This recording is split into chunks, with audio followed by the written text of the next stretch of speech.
visit all these islands and saw everything, how would they feel about the changes of our land? Could you just imagine if they were around and saw highways on the sacred ground? How would they feel about this smart city life?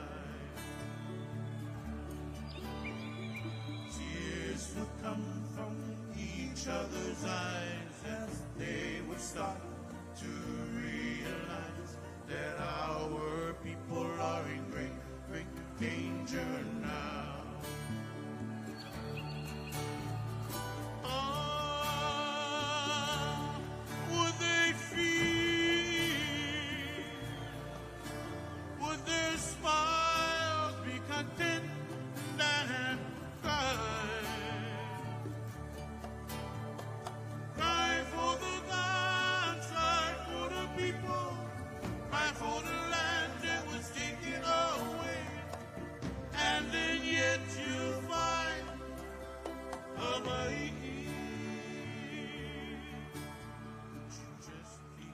Aloha, and just to welcome you are listening to Kauai Community Radio, Radio KKCR, Hanalei, KAQA, Kilauea, K224CQ, Anahola, and K205 FM, Honolulu, streaming worldwide at www.kkcr.org.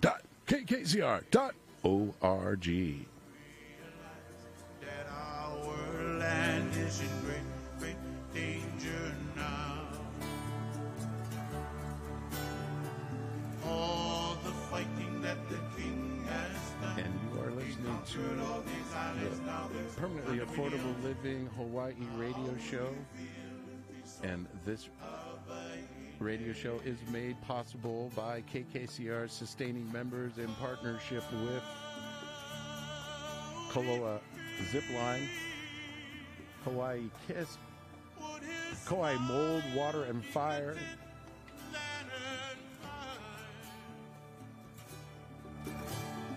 Cry for the gods, cry for the people, cry for the land that was taken away. And then Aloha, everybody. Kauai Mold Water Fire, a family-owned and operated business specializing in 24/7 water damage cleanup, mold remediation, and fire damage. For more information and estimates, 808-635.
Radio, and Aloha, everybody.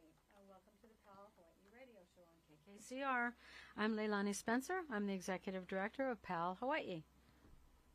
and I'm Jimmy, the co-host, and we are the Houseketeers. Mahalo for joining us here on Kauai Community Radio. And PAL, P-A-L, stands for Permanently Affordable Living. It's housing, but so much more. We're a nonprofit 501c3 organization, and we're working to create and to preserve permanently affordable housing opportunities for the local people here on Kauai. On this show, we talk story with guests about issues, programs, leadership, and community efforts that matter to our island residents.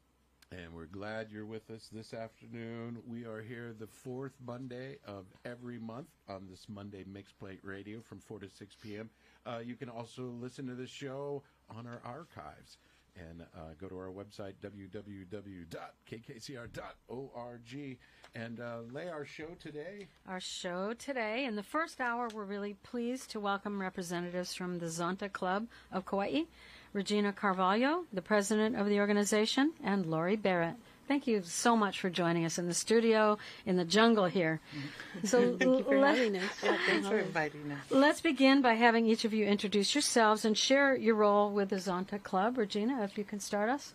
All righty. Well, I'm Regina Carvalho. My role in the Zonta Club is president of the Zonta Club. I'm the outgoing president. We'll have new leadership beginning in June. And it's been a pleasure and honor to be in that position with a bunch of very wonderful women. And for me, I'm from Oceanside, California. I lived here over 40 years. I've been married over 40 years as well. I have 3 children, Bronson, Brennan, and Brittany, and 6 Mo'opuna. And I'm involved in other community groups and the Catholic Charities Leadership Board and Portuguese Society Executive Board, and then the Kauai Action and Alliance Board. And so I like to give. That's what drives me, is service to the community. And I've always been like that since I was young. All right, terrific. Thank you. Thanks. And Lori? I'm Lori Barrett, and I am a member of the Zonta Club of Kauai. I am the delegate for Zonta International this year in Vancouver, representing Zonta Club of Kauai and Zonta Club of Honolulu.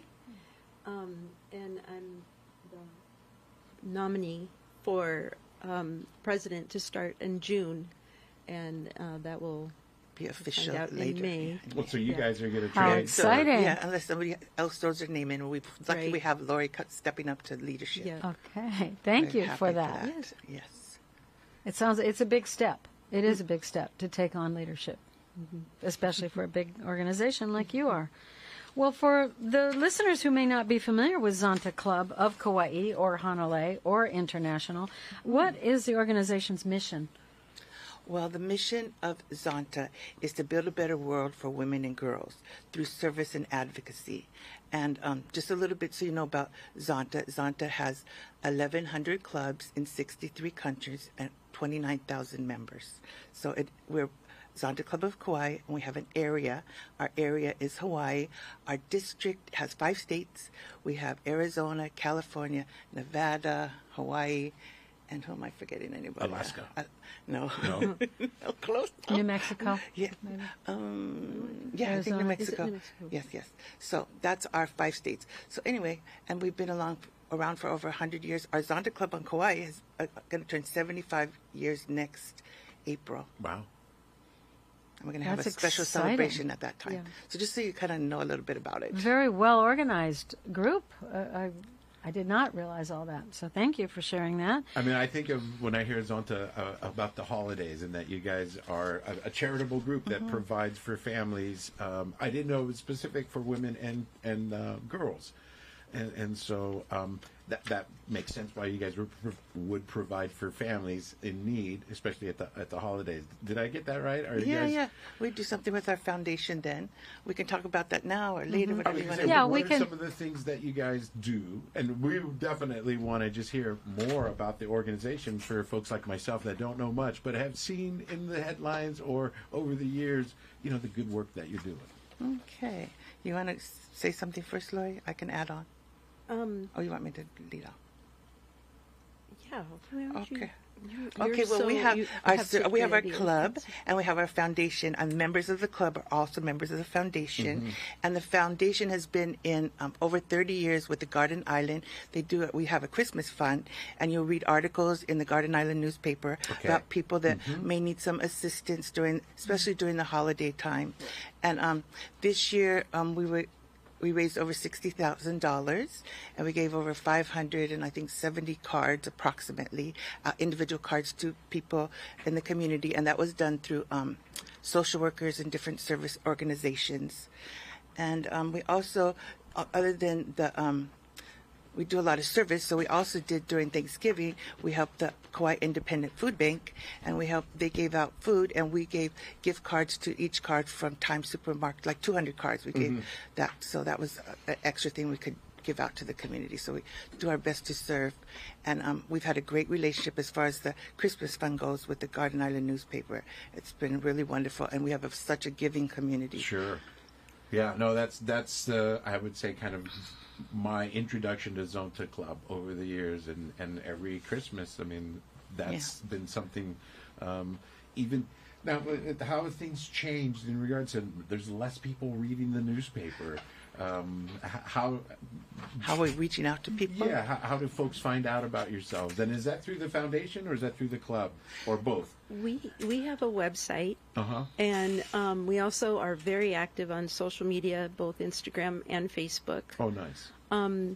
We have also most recently partnered, for example, for Denim Day coming up, which we can talk about more. Sure, describe, please. But we're also collaborating with other groups and organizations who have similar missions, and that has enabled us to be able to run some radio ads, television ads, streaming, and web ads.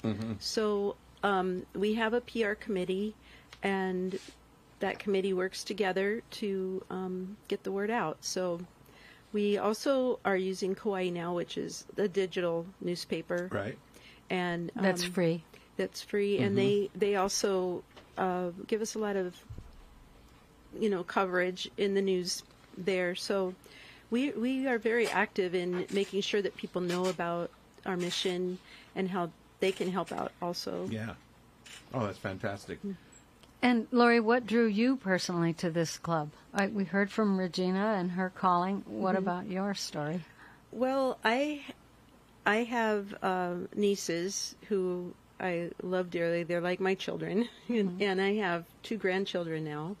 I don't have any daughters, but I had a mom, and I have sisters and friends who are women, and a lot of them have had challenges in their lives, including myself. I think all of us have as women, and we do have some unique challenges that we face in our lives. And I've always just been really kind of driven to support women, because I felt that without women being powerful and having the education and the opportunities that they needed to thrive, that the whole community would suffer. And that's been proven historically time and time again that is the case. Right. So I've always been very interested in that. I'm a commissioner on the committee for the status of women for the county. Most recently, I became a board member for YWCA. So it's been great, because being on the board for those 3 organizations has really been able to kind of help out with collaborating and making the voice even stronger in our own community. Sure. Another way I just wanted to mention to you, this last year, we decided to join the Kauai Chamber of Commerce and as a nonprofit, and at least we could meet other business people. They can know what we're more about, and it's a good collaboration. They do a lot of fun events, but they do a lot of education too in our own community, and they bring great speakers. So it's been a good mix. A good partnership there. And back to the Kauai status women. The county. Also, I was on that as well for many years. Yeah, I enjoyed that. And that's where I got to know Lori a little bit better. Yeah. And then she joined the Zonta after, yeah? Zonta first, and then she came here. I was like, come over here. We need your help. So, I really enjoyed that. Different and unique on Kauai how well collaborative we are, really. Yep. Because we are a small population, so we all wear multiple hats, of course. Yep. But there's so much more strength in collaboration. Yes. It really is. It just expands how much farther we can really reach.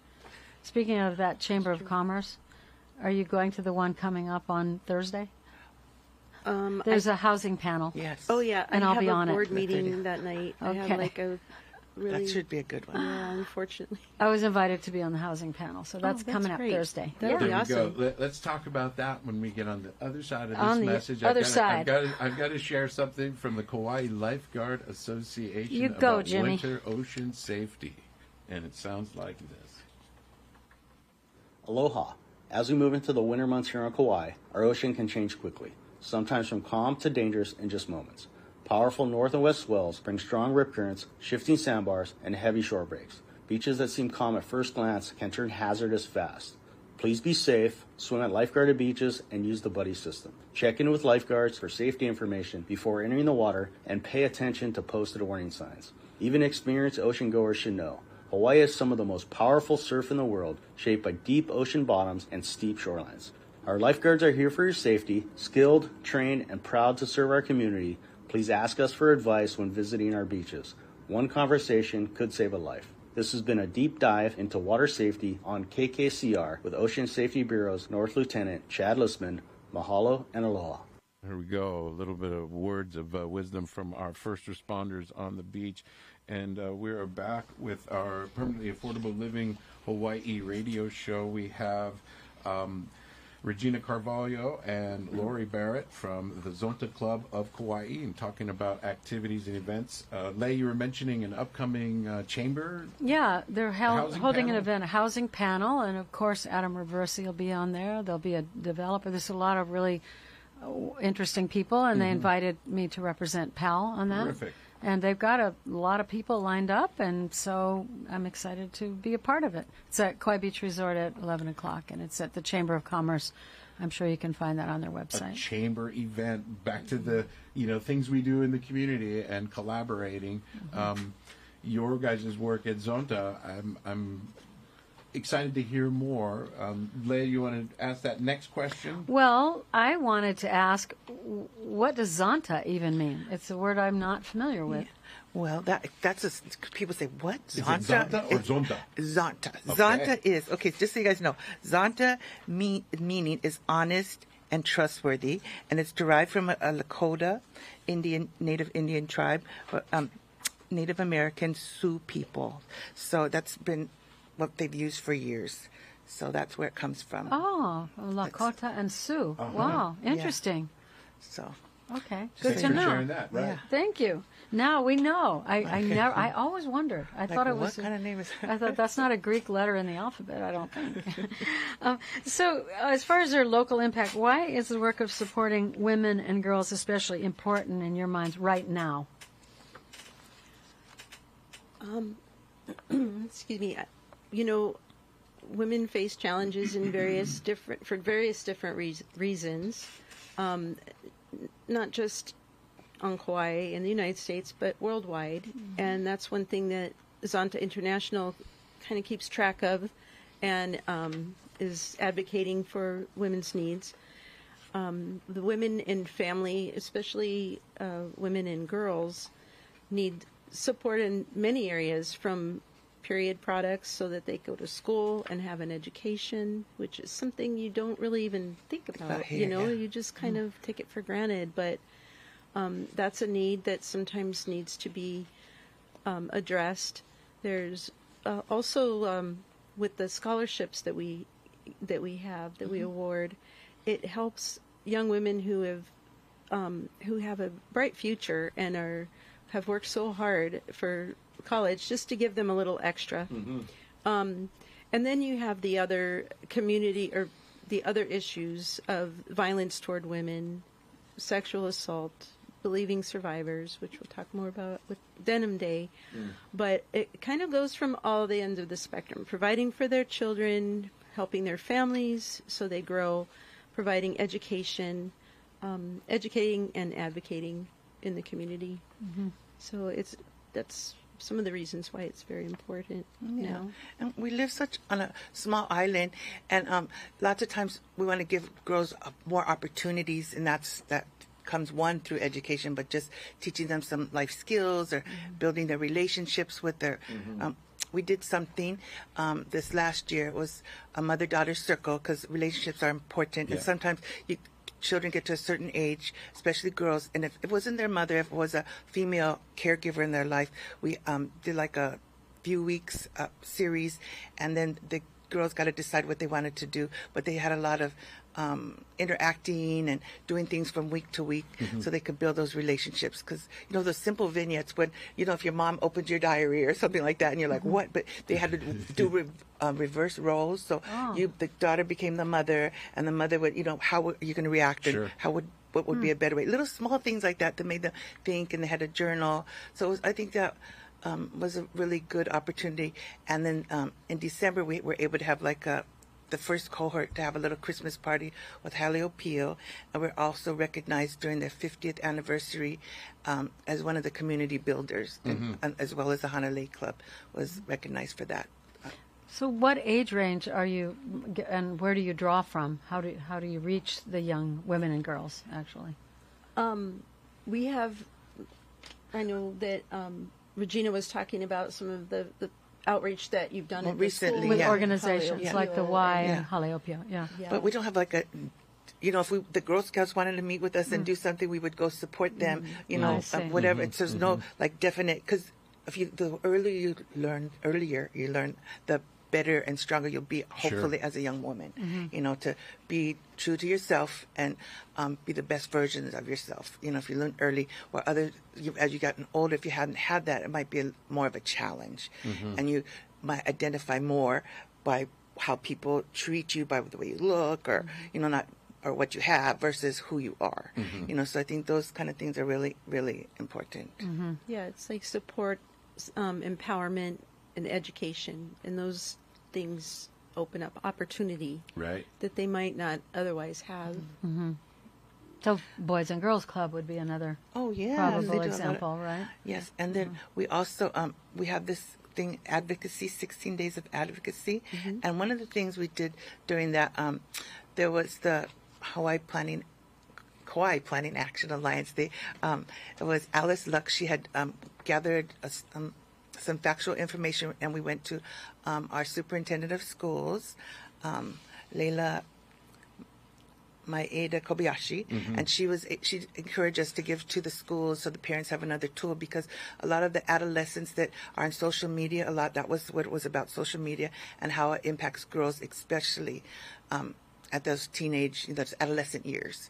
So she had some good facts about that parents could look and how to deal with that more, and she allowed us to send it to the schools, to the PCNCs, PTAs on the island. So it's open. A pretty broad range of ages. Yeah, it really sounds like some even college. I'm sure some women at KCC, but younger as well, it sounds like. Yeah, Regina and I were talking on the way up here about some ideas that we had to reach younger people even more. One of the things that has come up more recently is the cost of food is rising so much. So there's not just the need for food for people to feed their families and thrive that way, but also if you're going to college, it's very difficult to afford food. Right. And so that, might be something that we take a look at with our, with our Christmas fund, looking at college people who are in school but could use a little help with food, just to make sure that they stick with it and get through it. Right. So it's support on varying different levels. Then we keep coming up, brainstorming and trying to figure out and be reactive to this. Where they're inviting migrants that have come in the last 25 years, and they had a rash of rapes that have gone up, like we're talking about 500% from what was there before in France. And they're actually just trying to have classes to just teach them that, teach a lot of these migrants that, you can't just have sex with a woman because you want to. And it was really an eye-opener for me to listen to some people involved in these classes that to them this was just completely new information. They moved to another culture, they're poor, they're uneducated, and they're seeing behaviors that they don't understand and can't assimilate to. So it's a global event and a global kind of tragedy, and it involves a lot of care. I invite people to just look at the numbers of what's changed in Europe since like around 2002. And in some nations in Europe where the rape did not go up, they're very, very interesting numbers to look at. Do anyone want to address? Thank you for your observations, and it is true that worldwide a lot of the culture tolerates it more, partly because of, like you mentioned, poverty, lack of education.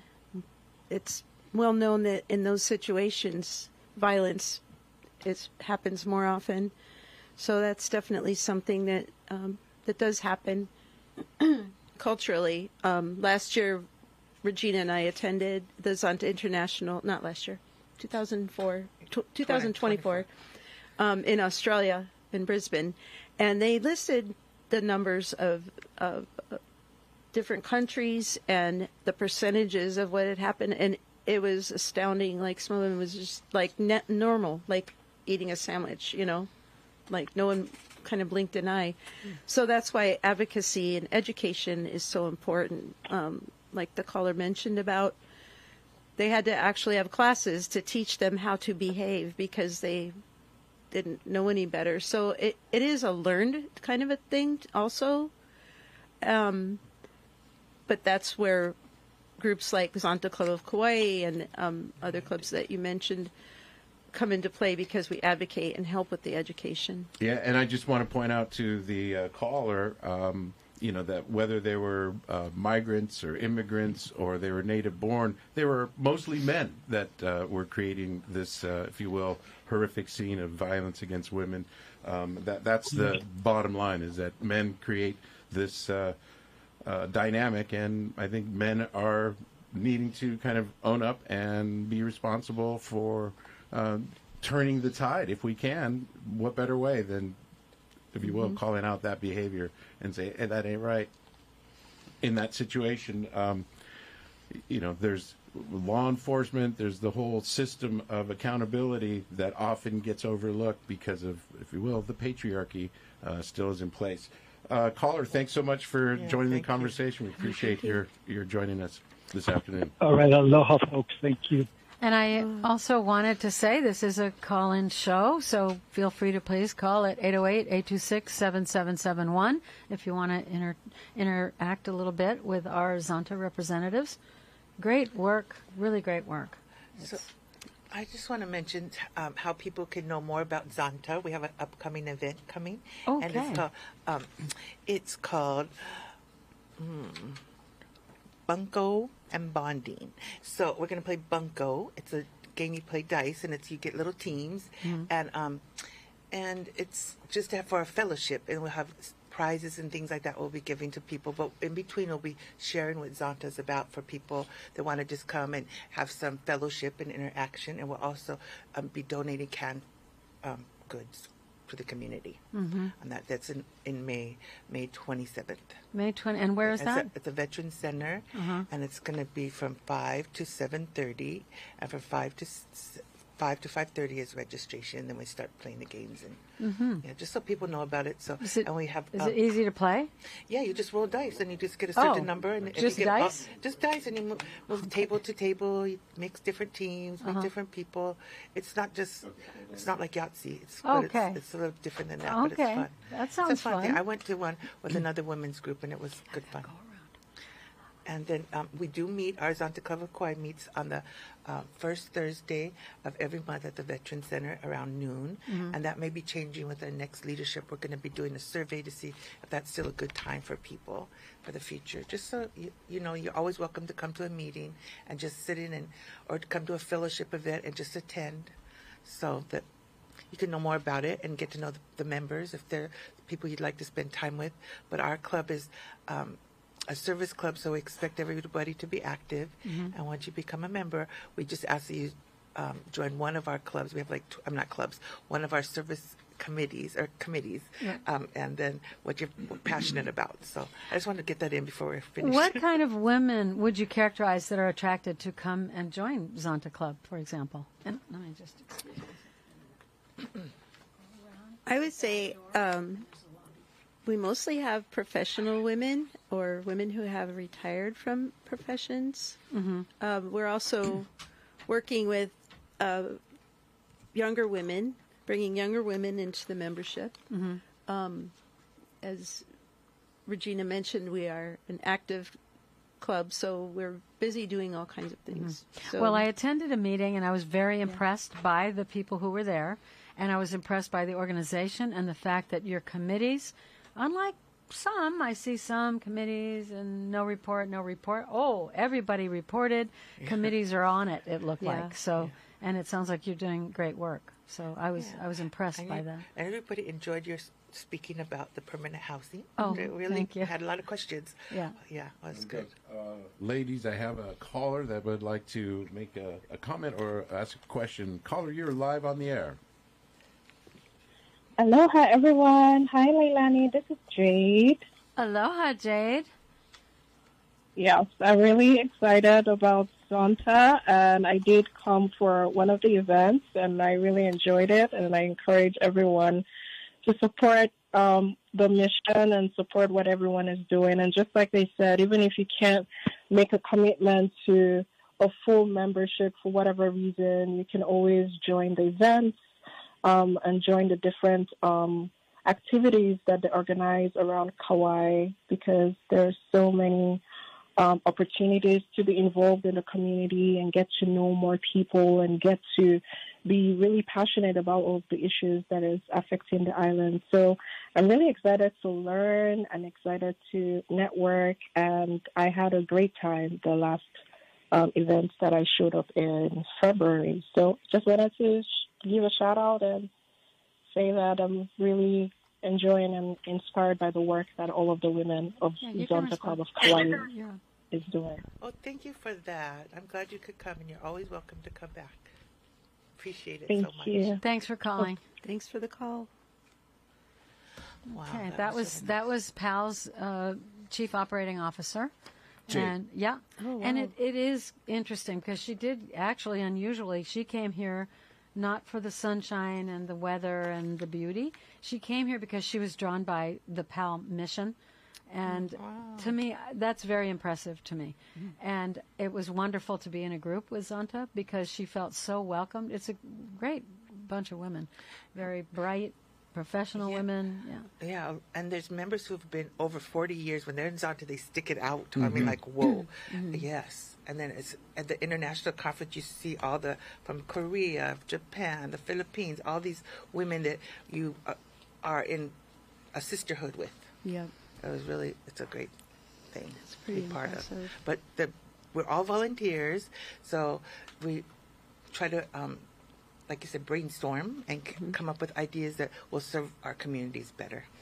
Well, I heard a little bit about this lucky ticket thing you've got going on. Can you describe that, please, and tell us what's that all about? Yes. So again, we're all participating, all of our members. We have 20 tickets, and people are. We're going to have a drawing with the tickets, and you win prizes. Lots of prizes, good prizes. Lots of really good stays, prizes, jewelry, The community has donated. Yes, the Wow, community nice. stepped up. In fact, when we sat down before this interview, my watch popped up. There was an email with a new list of even more donated. Massages, all kinds of things. Yeah, it's just amazing. So that drawing is it May 7th? Yeah, our next general membership meeting. Okay. Yep. Yeah. The first Thursday. So that's speaking Thursday, of right? meetings, how often do you guys meet? So we just meet the once a month on the Thursday for general membership, and then we have an executive board, and we also meet once a month at the end of the month. Yeah, so. And you guys are actively recruiting all the All the time. time, Anytime just, folks want to come, talk story, learn a little bit more. Yeah. And they meet in a involved. nice place at the Veterans Center where the airplane is on the main highway there on the, not main highway, but on the airport road. Right. Yeah. I just want to share a little fun fact. I didn't know before I joined Zonta that Amelia Earhart was a Zontian. Oh. And we have a scholarship for her that's a fellowship. They give like international gives like $10,000 a year to 30 recipients. Wow. And they have several scholarships for STEM. So it's important for counselors and people to know to have people apply for these scholarships because they will give you a scholarship and then you can apply the next year. And one of them goes up to you're 35 years old, 18 to 35 while you're going to school. Men and women, or just women? Well, the majority of women. It's just women right now. Right now, that have been awarded those scholarships. And I was, went to the website, which is Zonta, hyphen, Kauai.org, and scholarship popped out, and I was just wondering, is there timelines with that? Is there, because, here we are coming up to graduation. For some, it might be too late already, but there's always a new graduating class. So I don't know if I mentioned it, but last year we awarded four $4,000 scholarships, and it's not based on financial need. It's you apply, they look at the people who do well in school, are involved in their communities. We have a scholarship committee that reviews those. And then, so we closed up in April, and they're going to get their awards in May. We're having a dinner at the Pool Care Grill for the recipients and their parents. Oh, nice. So, so it's a busy month, Can you say how many? So I didn't know the newest. I was hoping a foundation member could, that could actually be here today, but it was Lori and myself. So, but last year it was 4 recipients. I'm not sure if they've announced how many yet. We heard, sure. but And it's typically kind of a spring, like 4 or 5, right? But spring, looking at your scholarship, scholarship program 2026, the application date was March 20th. So folks who are listening now can think about next year. Next year, yes. Right, and that's the thing you guys are thinking about. So many aspects of our needs, and financial. Assistance is huge, whether you're a starving student or a struggling mom, single mom. You've got mouths to feed and bills to pay. And they have for returning women going to school that are, not just for kids just right out of high school. So they have returning to school for somebody. We have a particular one that a member, an endowment for somebody that would be a pharmacist. She was the first pharmacist. Betty Bell was a member. She was the first pharmacist on Kauai, and she has an endowment through our Zonta Club that's for that. Wonderful. Specifically. Well, you mentioned 20 tickets? That seems... No, each member had to... Okay, I was saying, wait a minute. Okay. Each member... There's probably over 40 prizes you can win. Okay. There's plenty of prizes. Okay. And they're all really good ones.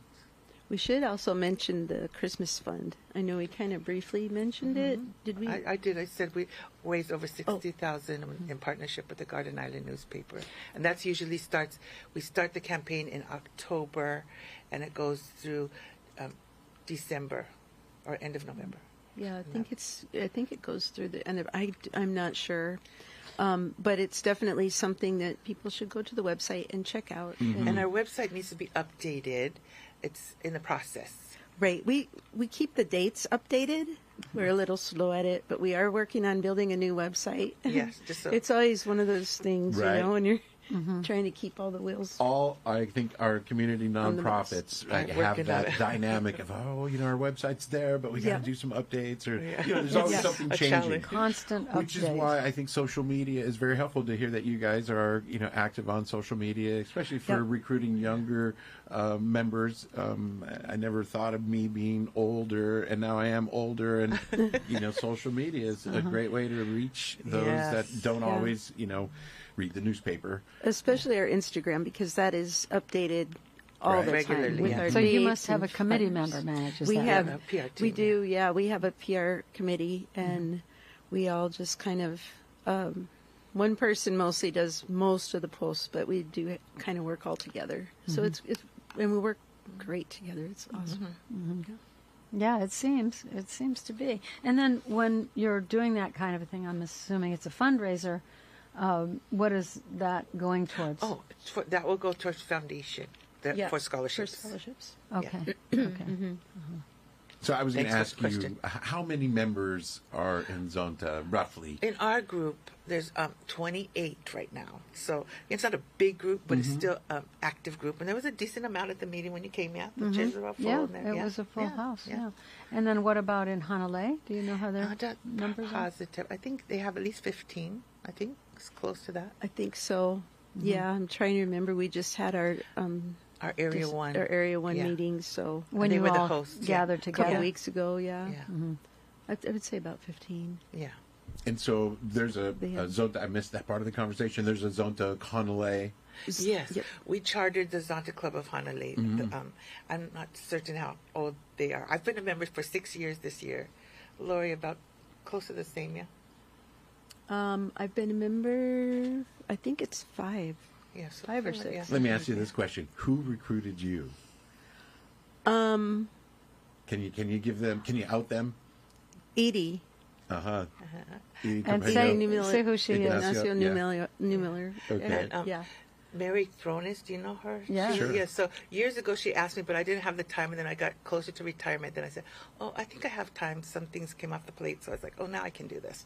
So, and I was glad. And they asked me to be a speaker one time. I'm like, a speaker? I was like, that's not my forte. So here I am feeling my heart's going so fast. And I take my deep breaths like Lori encouraged me to, and smile, and it'll be okay. But we're getting through this. That's the main thing. But when I know it, I have to read and write. I'm good at putting it down and delivery, I think, but that's my challenges. And I make everybody, all the committee chairs, I said, I want you to come up to this podium and I want you to feel comfortable because you need to build your leadership, not to be afraid of getting in front Sure, of people. right. So it kind of forced them to do that. They kind of look at me like, well, I'll do it for me. I know we're coming up here, we're all taking our turn and giving a report, So just, we try to do the thing where you have somebody that's been a member, say they've been scholarship for many years. We're trying to mentor younger people to come Sure. and take over the role so we can have fresh ideas and Yeah, absolutely.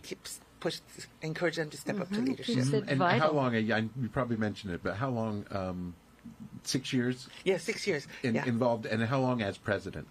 So a president's term is 2 years, so I'll be terming out. I started as a membership chair, and then nobody told me to / vice president. I'm like, what? I'm being a vice. I'm just starting.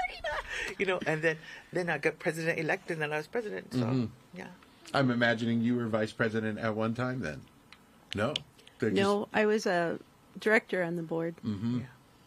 They're recognizing the leadership potential for you. Leadership kind of works like that, right? Yeah. You just get thrown into the fire and Yeah, it's just go. like, oh my God. Yeah, I've had Learning many on the go, yeah. conversations like, oh, I'm so busy, I don't know if I could do it. And like over the past 2 years, Yeah. But the busiest people are the ones that get the most done. Edie and Right. Regina finally sat me down, and a couple of other people said, don't worry, we'll be there for you. Yeah. Because 'Cause I it was takes a village. Yeah, Yeah. it really Right. does. I just don't like to commit if I'm not going to be able to follow through. So I can relate to that. That's a I tough think one. I just said Yeah, exactly they those told me the words. same thing. I do intend to join. It's just I kind of have my hands full right now, very Yeah. much so, Right. with Pal being only everybody's 5 new months position. in. Yeah, Yeah. new position. There's and, only so much you can Yeah. And we usually have guest speakers. So as president, I try to reach out to people, like different groups so that people can know what's happening in our community. And then sometimes they consider joining, and they have that group of people to bounce things off, and we can help support whatever their things are as well. Radio Annie, if you're listening, oh yes, the executive director of Kauai Community Radio, Oh, as one yeah. of your featured speakers, and who knows, yeah. Oh, she's a good speaker, very good speaker. dynamic leader as well.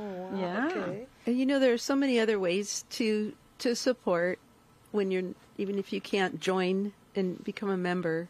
Let's talk about that. What Yeah. are some of the best ways you think people could support? Well, we have some of the events that we have, like Denim Day. That is totally supporting the community because the whole idea is supporting the community. Yeah. So there's supporting our events, and then if we have fundraisers, if you can help with that would be great. And then we also have several times if you wanted, like you said, coming in and doing a speech like you did and helping us with our education. So there are lots of different ways to supporting the Christmas fund, supporting the scholarships, even just coming in and And doing our fellowship. And coming in and meeting with us, Yeah. like joining our meetings just to be there and get to know other people and see how you can help. But we have a lot of times people will come in and help out with different events and that kind of a thing when they're not members. So That's a good policy, really awesome. because one of the first meeting I attended, someone was there and they learned all these things and said, "Oh, well, I could donate this or I could do that," you know. So it kind of encouraged you to open your mind about how you can help. People It's share not their always gifts, monetary, whatever. Yeah. and it's not always actual working or Totally. becoming a title, you know. Yeah. So that's good. Well, we're getting close to the Getting end. close. I was and going to ask that hopeful question. That's the question we always like to end and leave our listeners with. What is your message of hope for Zonta and Kauai and the women and girls of this place? You go first.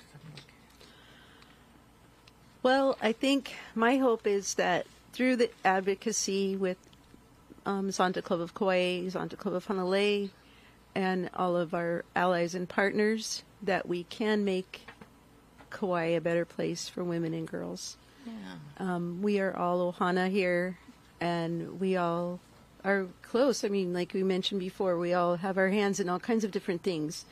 So my best hope is that by providing education, support, and advocacy, that we can make it a better place for the women and girls who live here. I did all that. That's great. I want to say something at our Area 1. Somebody had asked me, this is about our club, they had asked if you could describe our Zonta Club in one word. I would call it determined. Determined to serve, determined to be visible, determined to share our mission with the world, to build a better world for women and girls. And in moving forward, we want to continue to lead with compassion, act with courage, and serve with joy. I just want people to know that. Beautiful. Beautiful. Can I mention- chicken skin on that Can one. I mention one more thing? Just Please? a little reminder. Absolutely. We've got time. Okay. Denim Day, again, is April 29th, which is Wednesday, at 11:30 at the Rotunda.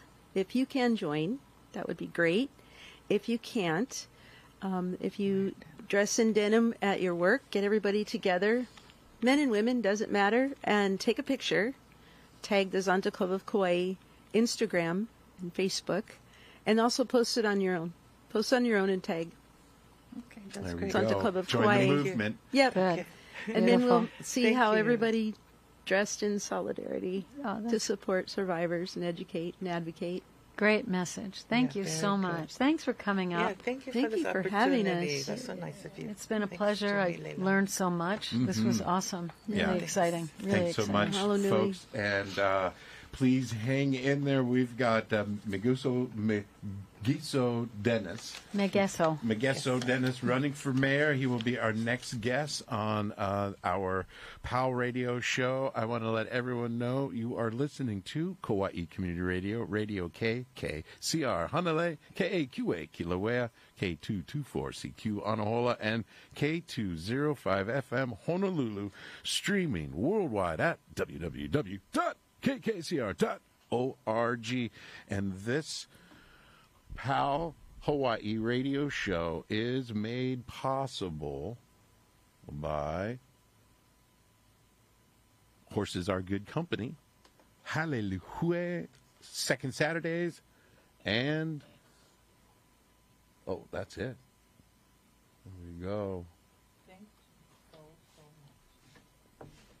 I am hitting the wrong button at the wrong time. Oh, there it is. Horses Are Good Company, a Southside boutique with a curated selection of local style attire, vinyl records, and a variety of indoor-outdoor supplies. Horses Are Good Company on Papalina Road.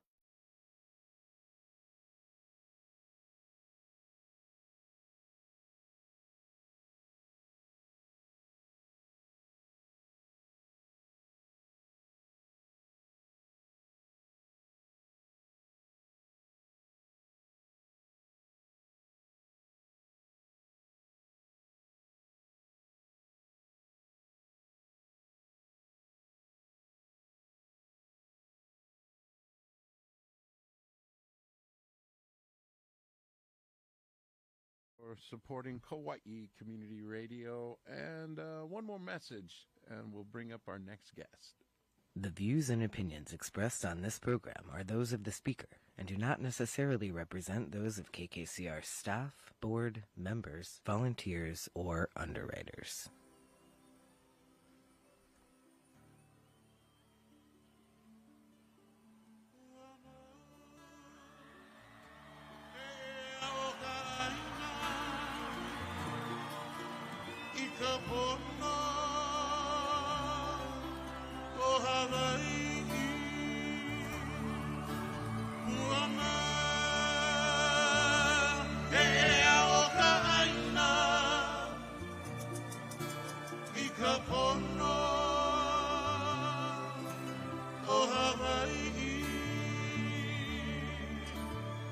Just for a day, we're king and queen.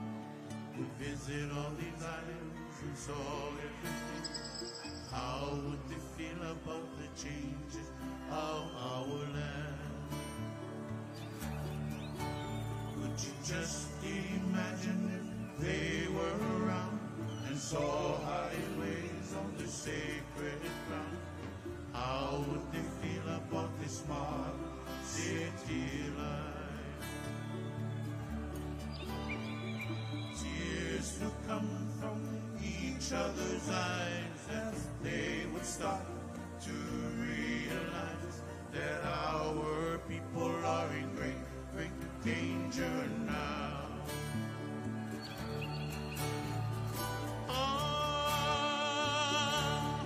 Would they feel? Would their smiles be content and cry? Cry for the gods, cry for the people, cry for the land that was taken away. And then yet you'll find Hawaii. Could you just imagine they came back and saw traffic lights and railroad tracks? How would they feel about this smart city life? Tears would come from each other's eyes as they would start to realize that our land is in great, great danger now. All the fighting that the king has done, he conquered all these islands, now there's condominiums. How would you feel if they saw Hawaii?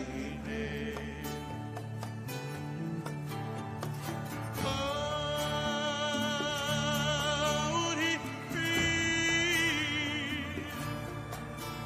Would his smile be content and cry? Cry for the gods, cry for the people, cry for the land that was taken away. And then yet you'll find Hawaii. Once again, mahalo nui o ko, kako, mako, lako. Drive home safe, malama ichara, malama kauhana, malama keki, malama kokino. Ahui ho!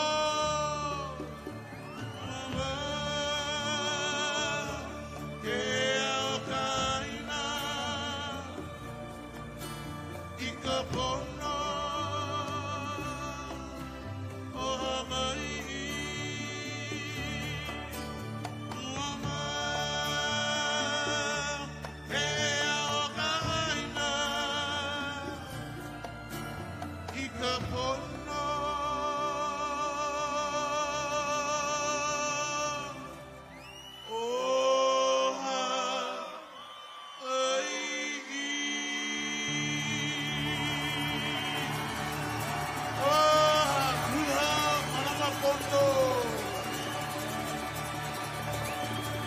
Israel Kapakabimale. Hello, hula olata.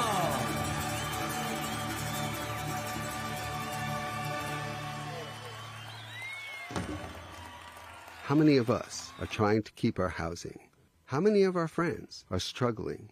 Nobody can afford to live here. Kauai Community Radio brings you the PAL Kauai Radio Show. PAL Kauai. It means permanently affordable living. It's housing and so much more. PAL Kauai on the fourth Monday of every month between 4 and 6 p.m. Call in. Be a part of the show. Be a part of the solution. Right, here we go. We are live in the booth. Leilani, you want to introduce our guest for the second hour? Absolutely. Well, today we have the pleasure of speaking with the mayoral candidate, Megeso Dennis. And this guest, Megeso, has over 20 years of executive leadership experience with Fortune 500 company General Instrument Corporation, where he managed major operations, budgets, and teams across multiple industries. His background includes business strategy, leadership development, coaching, and community service. He's also worked as a mentor, youth sports coach, and counselor, bringing a lifetime of experience in leadership and helping other people to grow. Thank you, Megeso, very much for joining us and coming up into the jungle studio. Well, thank you for the opportunity to be here. I hope those directions were helpful. Yes. It was tricky getting in here, huh? Well, the containers was a good guideline down there. Right. Yeah, there you go. That's our Things sadly have changed since the last time you were here. Yeah, sadly, quite a bit. Yeah. Sadly, that's our landmark now. Oh, right. I know. I'm tempted to come out and put little signs out, really. Little arrows, you know. And you weren't locked out. The gate was open for you? The gate was open for me, but Megeso means eagle, so I would have flown over the top. There you go. Oh, it means eagle? Pardon me? Means eagle? Eagle, yes. Huh. Oh, interesting. Thank you. And welcome, Megeso. I asked you if you had a website, so I want to just let our listeners know megesoformayor.com, and that's MEGESOFORMAYOR. Running for mayor. The first question we've asked our mayoral candidates is just an appreciation for your opponents. And now we got 5. Just share a little bit There's about... a total of 6, by the way. Other people for him to talk about. Yes. Yes. When we asked that question, we had Bernard and Mel in the room, and we're like, hey, share a little bit what you like about your opponent. I'll just, ask you, speak a little bit about your opponents and the things that you appreciate or the qualities that they bring, and then what you're going to add to, if you will, the how race. you're different. Yeah. Mm-hmm. Well, regardless of the opponent, I appreciate anyone who steps into the arena and runs for political office. Obviously, my opponents, the 3 that I most know about, have been in politics since 2008, others in 2016. So, in relating to them, my style of management or approach to business is completely different. So my opponents, studying their history since 2012 when I arrived on the island, is more of a top-down approach where they put government first over people. And my business approach is people over government, because government needs people. People do not need government per se. So that's the biggest difference. Is I'm more of a people-oriented person. I believe in from the ground floor up. Growing up in New Hampshire, live free or die.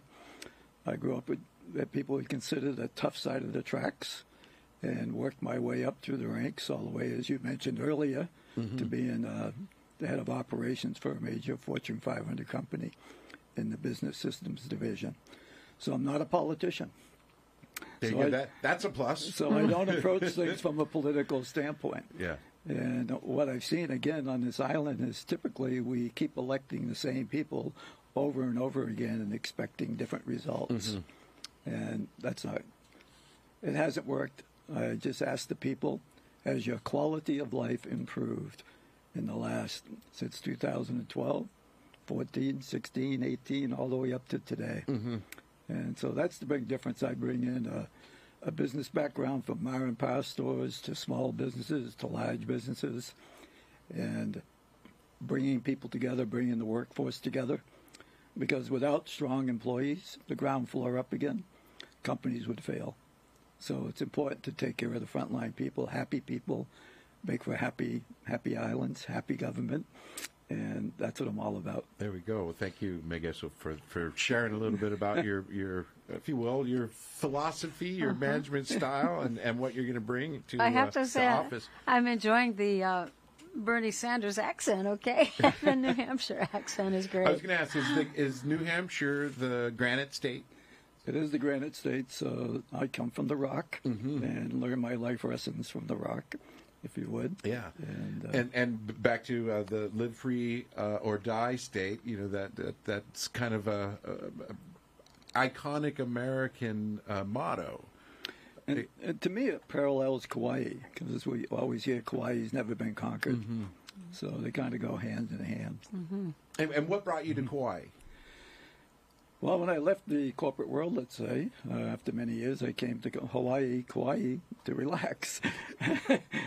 I came with basically nothing in hand because I like to hike.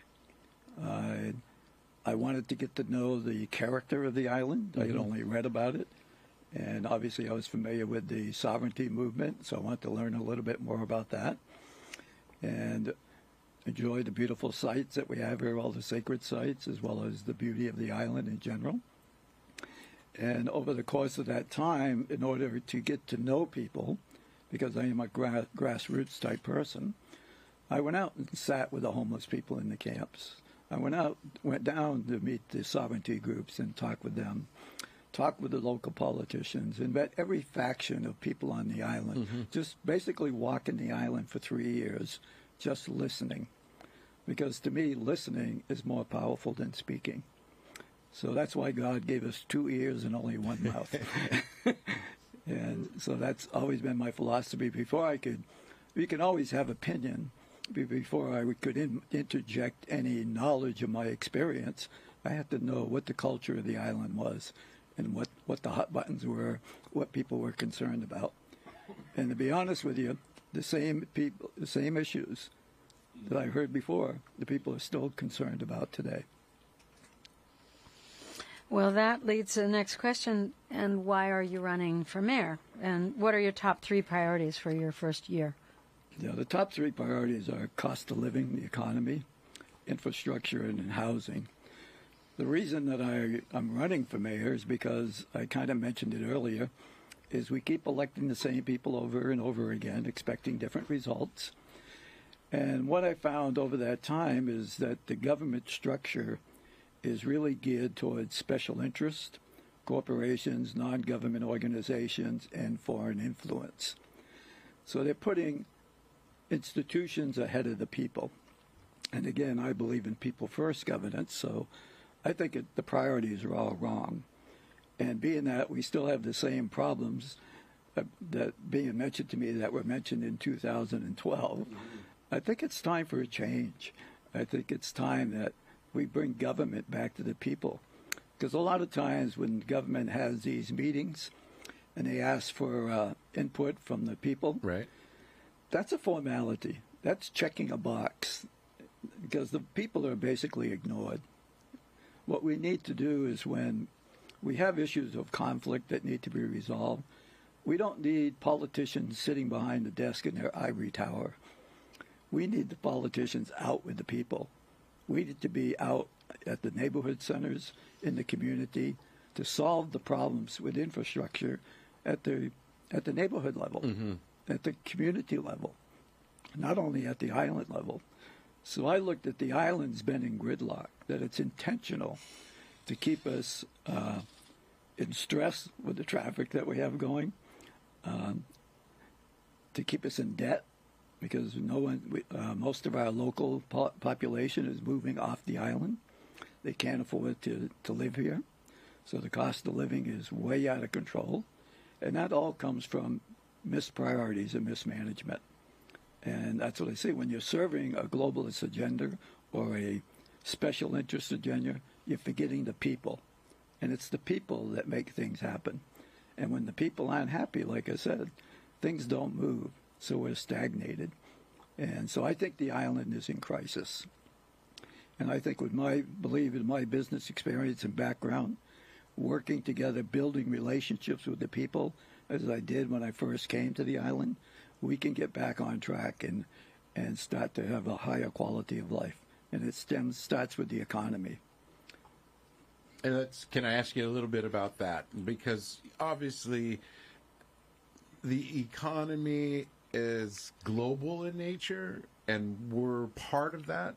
But we have some things at our locally that we can influence.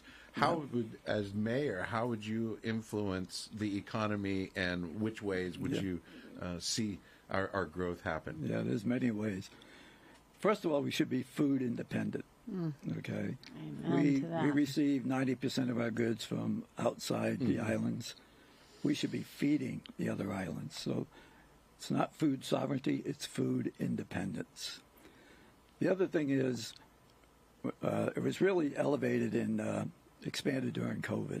We lost 40% of our small businesses, and they've never recovered. So I believe in small business and small business expansion. So we need regulatory relief for the small business community. We need incentives and rewards programs that will help grow the small businesses. And so in the mayor's office, how would that happen? What would be some of those incentives that you would, conceive? Or... Well, regulatory relief is a big one. The permitting problem, streamlining that is big as well.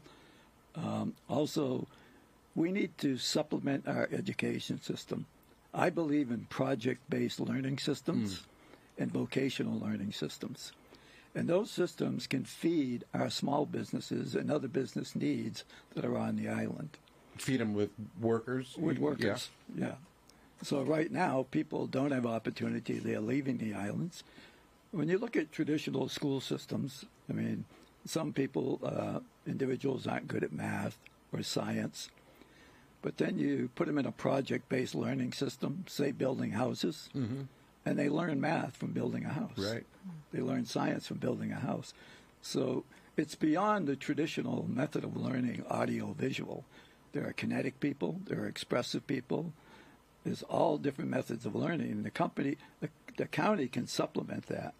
We have a couple of vocational learning groups now on the island. We could expand that growth as well and bring in partnerships with businesses.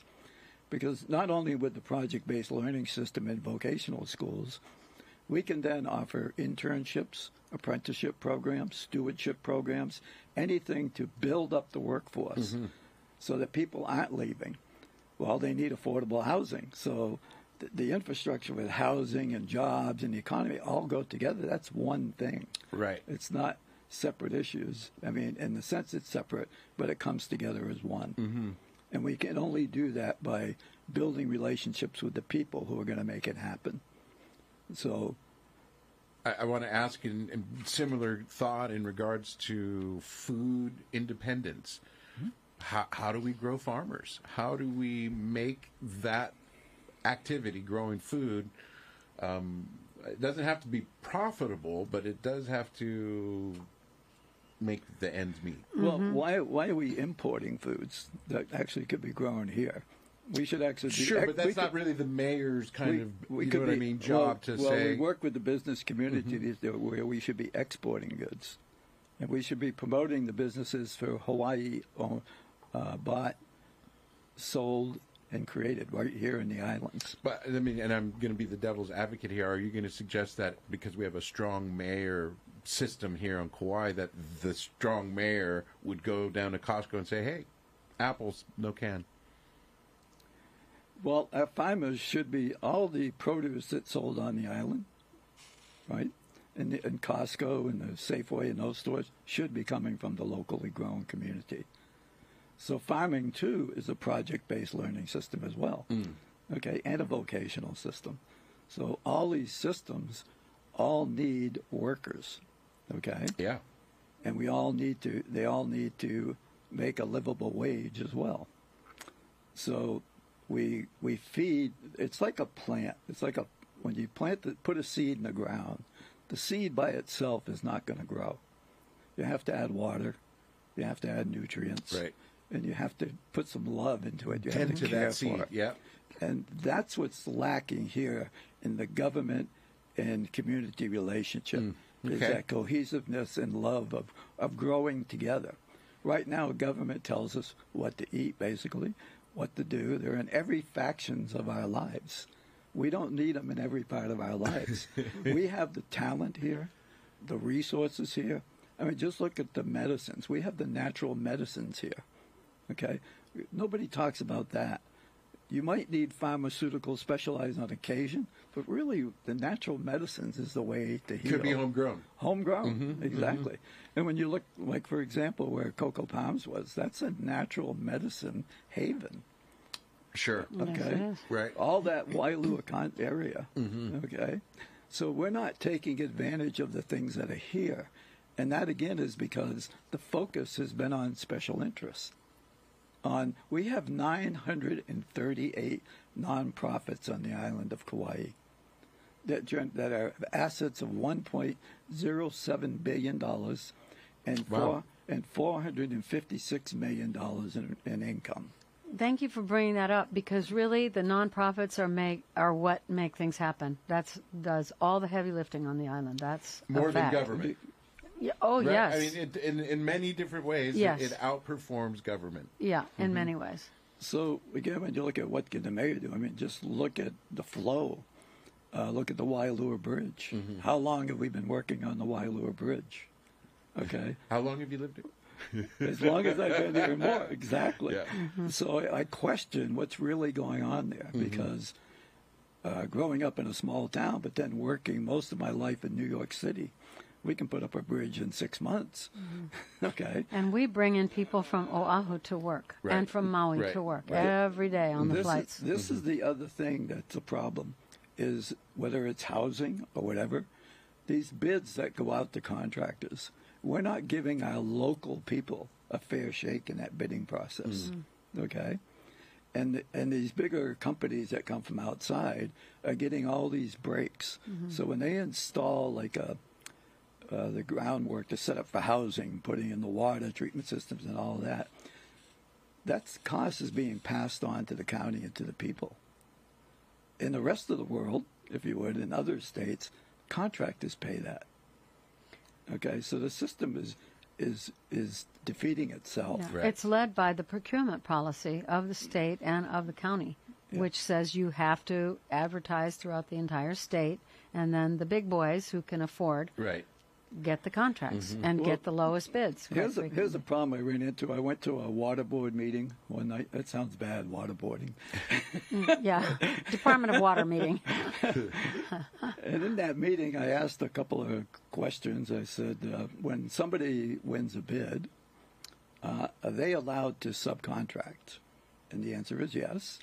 And is the subcontractor allowed to subcontract? And the answer is yes. And it keeps going down the line to where you may have 8 levels of people involved. So who's accountable? Okay. As mayor, I only want to deal with one person. So if you get the contract, any issues that are slowing up the system, whatever, you're responsible. You're going to be held accountable. And that's what's missing. People talk about transparency and being open. That's the most misused word there is. Politicians say it all the time. I believe in accountability. So if I'm not doing something right, I want to be held accountable for it. Because as mayor, my priority is the people. So when you look at the whole structure of government, all the way to the White House, if you would, the primary job of the president is the health, safety, and welfare of the people, that everybody has access to life, liberty, and happiness and property. That's the same job as the governor.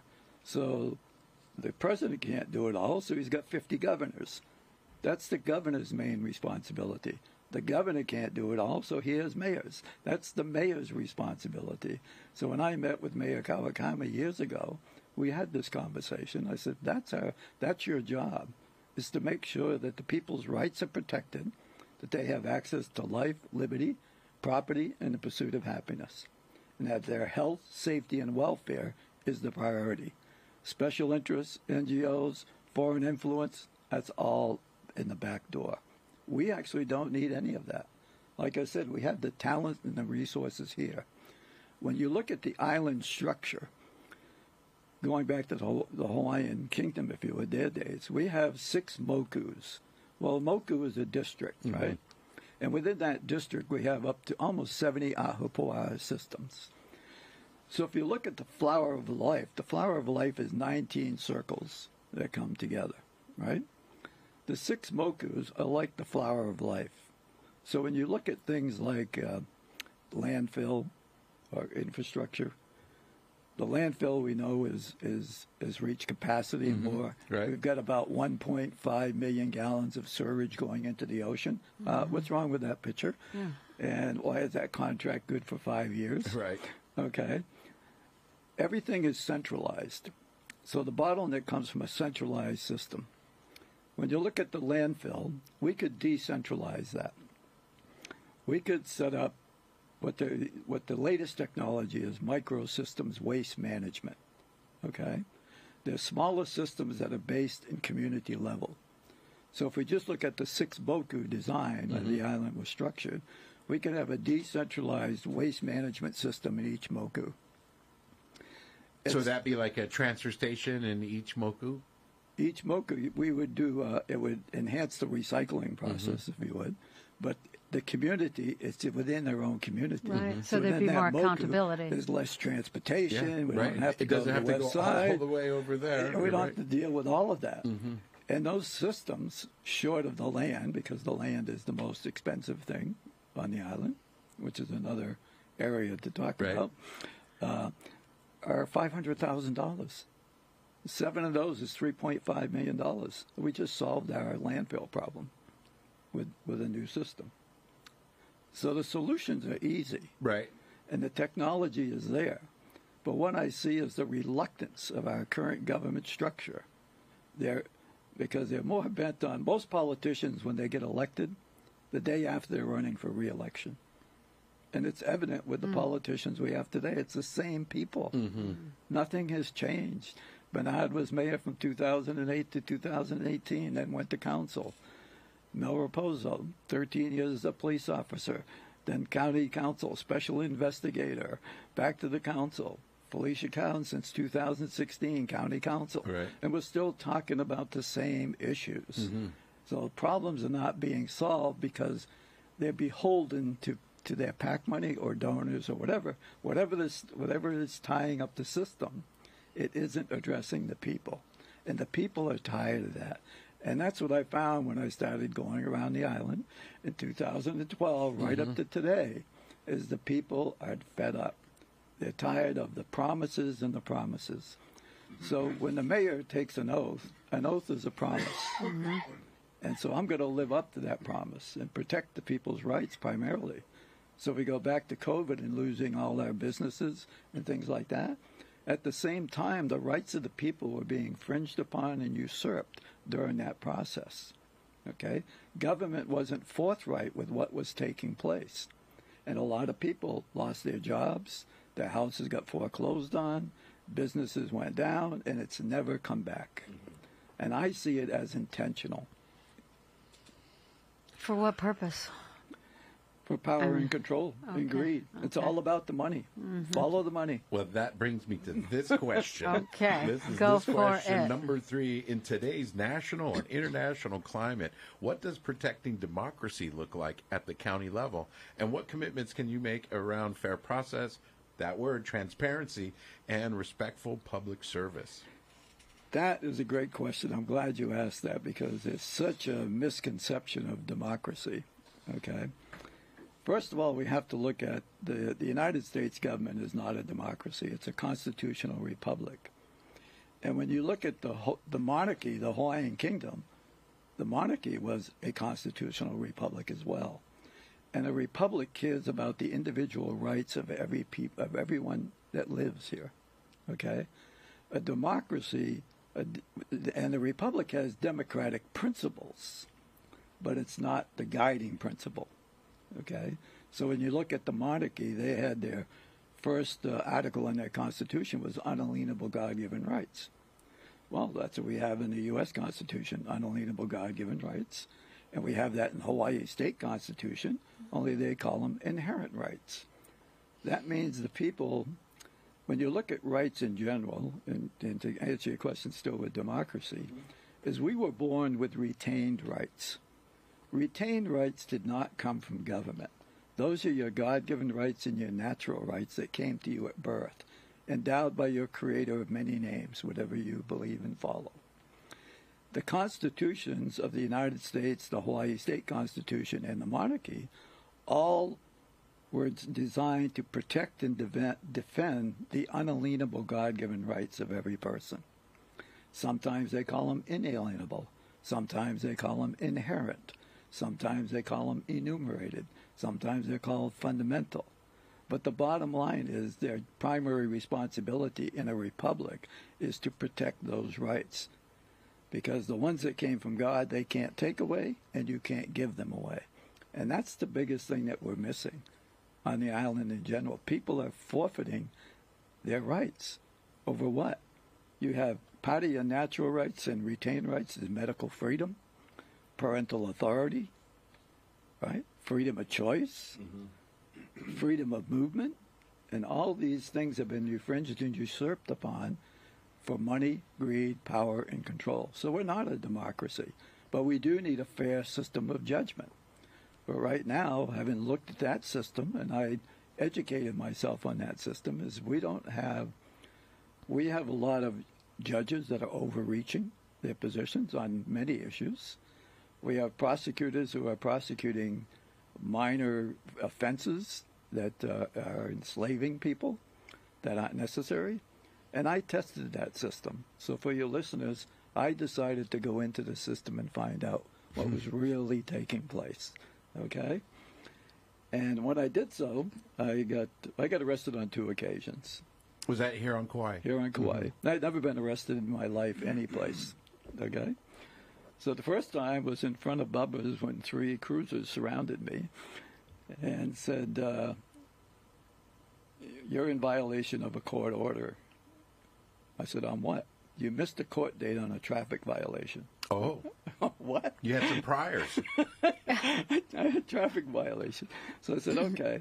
They brought me into the system, and the Hawaiian people that I've been talking to, the local boys that are always getting arrested and thrown in jail for frivolous reasons. I said, okay. I said, I'd like to make a phone call. And they said, okay, do you have someone's number memorized? I go, no. Then you can't make a phone call. I go, what? There's the fundamental right there. So I'm sitting in this holding center wondering, well, what am I going to do? I can't make a phone call. I said, well, what's the bail? They said, $100. I said, well, I'll pay that. They go, you can't. We don't allow people to bail themselves out. I go, what? How do I bail out then? You got to go through court-ordered bails bondman? Court-ordered bails bondman, whatever. So now I can't make a phone call. I can't bail myself out. So I'm in a predicament now, right? So I've got to go into the institution, the correction facility. And this is what I found out when I was in that system. Well, I can't make a phone call. I can't bail myself out. Oh, wait a minute. Now when I'm being transported, I have chains on my hands, chains on my feet, and a chain from my feet to my hands on a traffic violation. So you don't run away. Right? This is the system that we're dealing with. Yeah, right. So now when you get into the system, because you can't make a phone call and you can't bail yourself out, you have to stay there until your court date comes up. So in my case, the court date was 30 days away. So I'm going to be in jail, incarcerated for 30 days. No costing prior money. Right? Right? I mean, losing work. And now I'm asking questions of the prisoners, of the inmates. And I said, what are you in here for? Traffic violation, traffic violation. When's your case? In this case, I was in November, and it says, well, mine's next August. I go, you're going to be in prison 6 months because you can't bail yourself out and things like that? Correct. So that was, I call that, God put me in a position to learn more about what's taking place on this island. So that's one example right there. And I didn't spend the 30 days, thank God, because somebody came into the system that I knew who had somebody's name number memorized. And so I was able to call up and get out the next day. It takes a village. In a few days. Note to self. Right. So remember a number. So I was warned in these conversations about this system. I said, you don't ever want to go into that system again. So. Right. But I was tasked to go in there, and that's what I found out. That is so wrong, that whole process right there. Okay? The second time I got arrested for not wearing a mask during COVID when I was by myself, well, not by myself, with 3 other peaceful protesters. So when you talk about democracy or due process, okay, first of all, my God-given rights were violated. And when the officer asked me why I wasn't wearing a mask, I said, I have freedom of choice, medical choice from my Creator. He goes, we don't care about that. So right away, you violated my First Amendment constitutional rights. Okay? But I'm a peaceful man, so I'm not violent. So again, going through that process of that. And when you get into that whole process during COVID, and you ask about our democracy and our opponents, the legislative department or the county council makes law. The mayor is the top cop, if you would, in the county. Well, you would think in that environment that those individuals would know that mandates are not law. Okay? We're not out to hurt anybody, but we're peacefully protesting to say we have a difference of opinion. We've done some research that said things might be different, not as you say they are. So most of the county at that time was basing their decisions on presumptions, assumptions, and hearsay. Well, there's no facts there, okay? And so we were bringing alternatives. In the case of the COVID, we brought the Fauci dossier to Mel Raposo, the special investigator, said, would you look into this? Crickets, no, can't look into it. You're called the chief investigator. What does that mean, to investigate things that are wrong? That might be wrong, to protect the community. So right away, mandates are not law. Proclamations are not law. And your constitutional rights are never waived, even in the time of war or a perceived or a real pandemic. Because they came from God again. You have that choice. Okay? So the fear that came down from government, and some of our politicians went on the air live and were calling names of different factions or groups. I believe it doesn't matter. When it comes to the vaccine, you want to be vaccinated, that's okay. You don't, that's okay, because it's freedom of choice. It should, right? I mean, it seems like that's one of the premises that we're working with. Right. So everything that's the fundamental right there. So they would go online on talk shows and different things and talk about violations that people are committing. You're gonna kill the kapuna. You're gonna do this if you don't follow the law. You shouldn't be congregating, and all those things were debunked. There's no evidence that the masks were working because you could wear any kind of mask. Right. You know, even the mayor went online and created a mask you could see through. I just go, come on, okay? Social distancing, come on. You're going into a restaurant, the virus knows that when your mask is on or off, or walk into the bathroom. All ludicrous things that had no basis of anything. Locking down when one of the cures was sunlight. But what another motivation for me in running for office was the most egregious offense that our politicians did was they didn't let people know there were therapeutic cures outside of the vaccine, the experimental vaccine. They debunked them all. So a lot of misinformation and disinformation was coming down from government. That did a disservice to the people. Because some people could have survived an illness. Some people could have been prevented from debilitating injuries, and in some cases, death. But again, it's personal choice. The biggest harm came is when they said, you can't visit the sick. You can't go to church. You can't meet in your groups at home, 10 or more people. And the politicians are all violating these actions. So the hypocrisy was just too much. But like I said, holding cures from the people, passing them off as fake science and things like that, when they didn't even follow the science to begin with.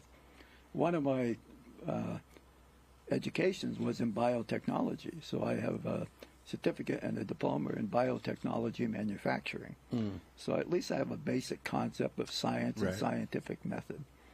as mayor and as county council people, politicians, department heads, it was our obligation and duty to inform the public of the positives and negatives of everything that was taking place and allow the people to make their own decisions. I saw people getting arrested, swimming in the ocean, playing their guitars by themselves. And they said, well, that's police state right there. Mm-hmm. So, and when you're sitting in Hawaii, the healthiest thing was the sun, being out in the sun, vitamin D. Okay, so that's why, again, I was so motivated to say, wow, you're enslaving the people. And I walk by and I see the infrastructure. I see I call it enslavement camp right out here, those containers. We've had a number of comments in regards to the concentration camp vibe. That's exactly what it is. And to me, that's the housing they want Which to put is out called into the public. workforce housing. Mm-hmm. Right. So when you look at affordable housing, I look at the whole housing system in general. The current government lumps it all in one basket: the homeless, the houseless, and the elders. No, it's three different people. It's three different situations. The homeless need to be put in a system where they can get dignity, they can learn a trade, they can get the help they need to beat their addictions or whatever illnesses they may have, and then get themselves back out where they're contributing members of the neighborhood, their family, their community. That's a separate structure, right? So you put them in an environment with a community kitchen because they got to learn relationships and how to interact with people in that environment. The second class and the third kind of go together, and that's the houseless and the kapuna, okay? So when I see houseless, I don't see containers. I don't see workforce housing that looks like a prison camp, okay? What I see is detached homes. I see 1, 2, and 3 bedroom homes that we can build less than the affordable price of $400,000. We can do that all under $100,000, okay? Your biggest thing is site cost. So when you have the houseless community, they also have family. They're working people. They just can't afford the rents. They can't afford to buy housing. They can't afford to buy their groceries in most cases. The working poor. Because they're living paycheck to paycheck, right? Running 2, 3 jobs in some cases, all what I call serving the master, the government, okay? No. We create houseless communities with Ohana cottages, with a little garden plot next to them so they can have food independence, they can have their houses, they can have their family or their kapuna right there with them. The kapuna themselves need to have their own housing so they can have dignity in their waning years. We just lump them into nursing homes or whatever. That's not the way to go. That's not what Ohana is all about. That's not what being Pono is all about.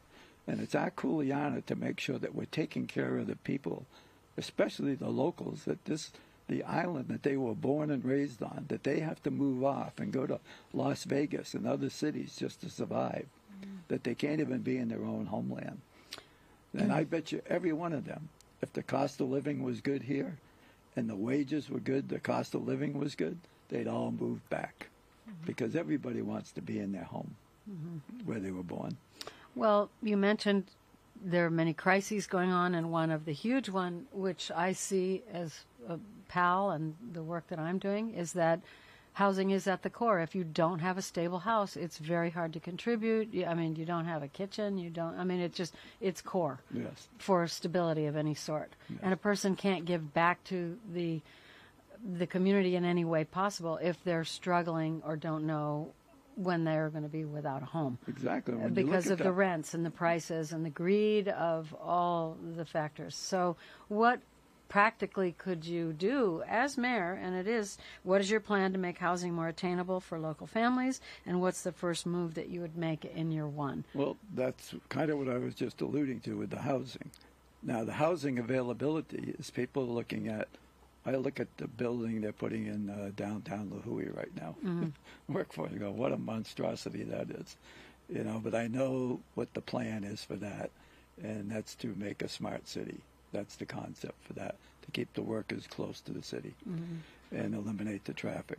Right, and the infrastructure is present there already, so they're taking advantage of that. So we would create the housing that I mentioned, because housing can be built either hempcrete, 3D printing, prefab, Lego-type building that Renko offers, and some of that process, the people could actually be contributing by building their own housing. Right. So when we looked at project-based learning again and vocational learning, there's a perfect example right there. Learn how to build a house, learn how to do wiring, learn this. Whatever is going to feed the process within the island as businesses come in, they're going to need a workforce that's already here and trained. We're not prepared for that. We do everything short term. I call it crisis management. And in my career in business, I served as a manager at the area level, the regional level, a regional director, and national level, with larger organizations going on each stage. And again, it goes back to the workers. You've got to build a relationship with the people. The people aren't invested in getting themselves out of this because they're cut out of the system. Okay? We need to get them involved in the system, and that's why people are the government. Okay? Government can't survive without people. And what does the word government mean? Mind control. Govern is control, and meant is mind. So we're just walking like robots in a system that's in an endless loop. And the only way we can get out of that is by the people. There we go. And you're listening to Megiso Dennis William. He's running for mayor. He is asking for your support. You have a choice of 6 candidates. We've featured 4 already. Megiso, you're our 5th. We will have... one more next month. Next month. I was going to say, what's his Jesse name? Smith. Jesse Smith. What you're speaking about is, I would say, kind of the classic libertarian alternative to the status quo, because, like you mentioned, we've got a current council chair running, we've got a current council member running, and a former mayor council member running, and then 3 relatively newcomers. One has some experience with local government. We interviewed Laura Ann Lindsay a couple months ago. Right. And now we've got a former CEO for a Fortune 500 company, manager running. I don't know Jesse's background, but you're definitely offering an alternative to the status quo. And I appreciate you just throwing your name into the hat, because that takes a fair amount of effort, commitment, resolve to do that and represent the people. Just to give our listeners another chance, Megeso for Mayor, one long word, .com. That's MEGESOFORMAYOR.com. I wanted to ask you in regards to working with the county council and with the community when there's a disagreement, when things don't get stuck. But before you answer that question, I want to let folks know that at 6 o'clock, Richard Fernandez and Sunset Jazz will be happening here on this station, and I'll let you know about that. But I also have a message I have to play right now about... Hey,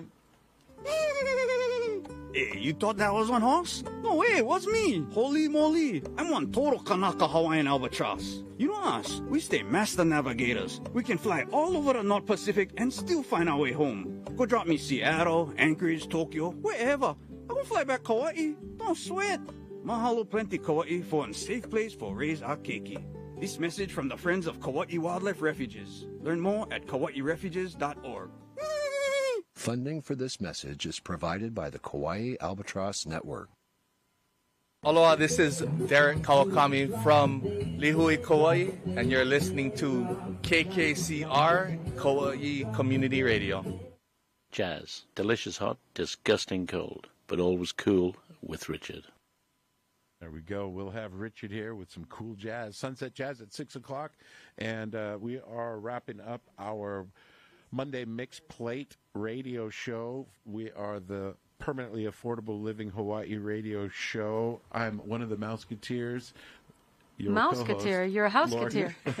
Laura Christine and Leilani Spencer asking questions. Asking questions of a mayoral candidate. Thanks so much.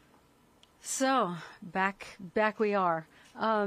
I don't want to go on without talking a little bit about your take on tourism and how we manage it, which apparently is currently declining, has everybody all up at arms. What's your take on that? What's your strategy on managing visitor impacts so that the residents have a good quality of life, that the roads and the beaches aren't overwhelmed, but that those who do survive with tourism as an employment, how does that all get balanced? Yeah, tourism, that's obviously our main economy. I'm a little disheartened to hear that Kokei is going to be closed until 2020. Kokei and Polihali. And Polihali to 2027. And that's one of the tourist attractions, is to be up and camping at Kokei. So... And local people really love those places, local too. people, too. And if you can't go there, that it forces you somewhere else. Yes. That's right. And what happened to the people that just bought the cabins up there? Right. They can't go home. So, yeah, all these, again, it almost looks intentional to me because I see what's going on when you say tourism, but we're forgetting one other thing. There's 600 homes that are slated to be built off by the middle school in the back. That's in someone's plan right now. So that's off Olahana Road, right by the bypass, in that area. Hokua, he's referring to. We got 400 going down in Koloa, 300 in Kilauea, and again, that's more impact on the infrastructure and where these people, and are people going to afford to live there? Are they going to come from the outside? So the flow is what's the problem on the island when it comes to tourism.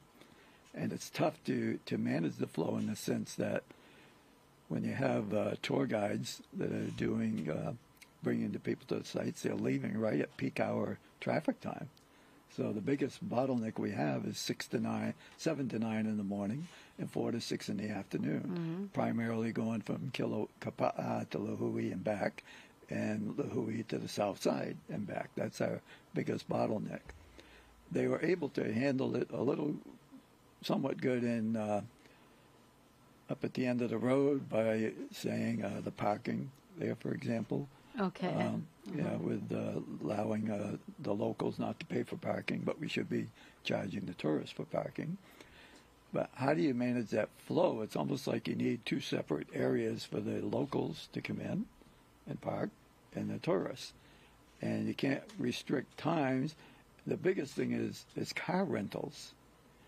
But people want to be independent when they are on the island as well. We don't have the infrastructure to widen the roads from the airport to here. You can make a half a lane a certain distance, but you run into the bridge again. So this again stems from management dating way back to Governor Abercrombie when he put the island up for sale. Anybody want to buy a piece of paradise? And that's when things started to go downhill. So from tourism, we have to manage flow.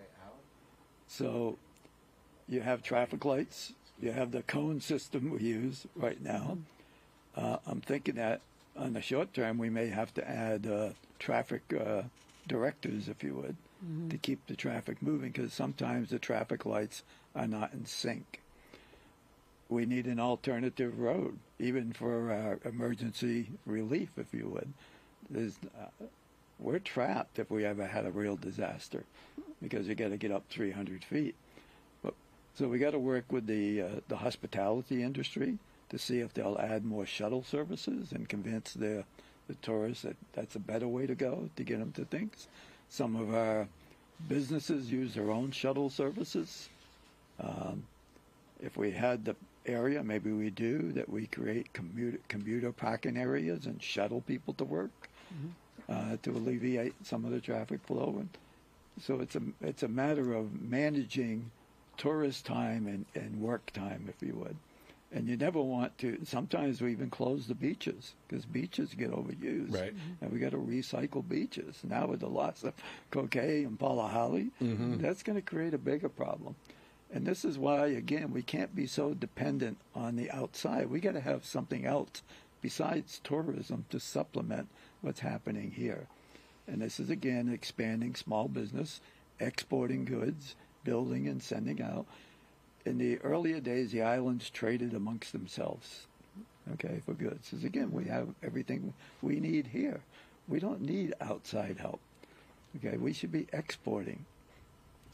So, in the islands, and we shouldn't be having our goods made in China and brought back to the islands and be sold as island products. We need to build our products here. Maybe we need working vacations for tourists that they come here and learn the culture, right? There is that. A lot of nonprofits are looking at that sort of thing. Yeah. Well, we kind of veered away from the question that you had posed earlier about county council because there's that. There is that, working with the council. Yeah. But we also are coming to the end of the Yes, show, we are. and we want to I give could you answer that briefly. All right, please be because- brief with that, and then end on the show with a message of hope for, if absolutely. you will, our listeners and Okay, good. future voters. There's always going to be disagreements between the council and the mayor and people, but we have to remember the focus is the people. Whatever we're having disagreements on, does it benefit the people, and how does it impact the people? And if we can't resolve that issue, we go out to the people. And we have town halls, we have meetings and discuss it there. Because the bottom line is anything we do moving forward under my administration is people first, government second. As far as your message of hope, I'm one that believes in faith. Because hope is you're relying on someone else to solve the problem or to assist you in the problem. I have faith in the people of Kauai. I have faith in the local people that are here and all the residents of this island that we can move forward together, taking government back away from the special interest groups, away from the non-governmental organizations and foreign influence, and becoming the island that we are. Remember, Kauai has never been conquered, and it's not going to be conquered now, because we, the people, working together as one, will help walk us into the golden age where we're living in prosperity. We have housing. We have a quality of life that has been taken away from us. And it's time we live in our own authority and take that great song and take that life back, because people need to be in their own authority. AU is gold. And in our authority, we walk forward together, build relationships with other people, build up the island, and we're home free. I think nothing but positive things in the future. Great message of hope. Thank you so much. Thank you for joining us in the studio. Thank you for having me. I really appreciate it. Could you just imagine if they were around and saw highways on the sacred grounds? How would they feel about this modern city?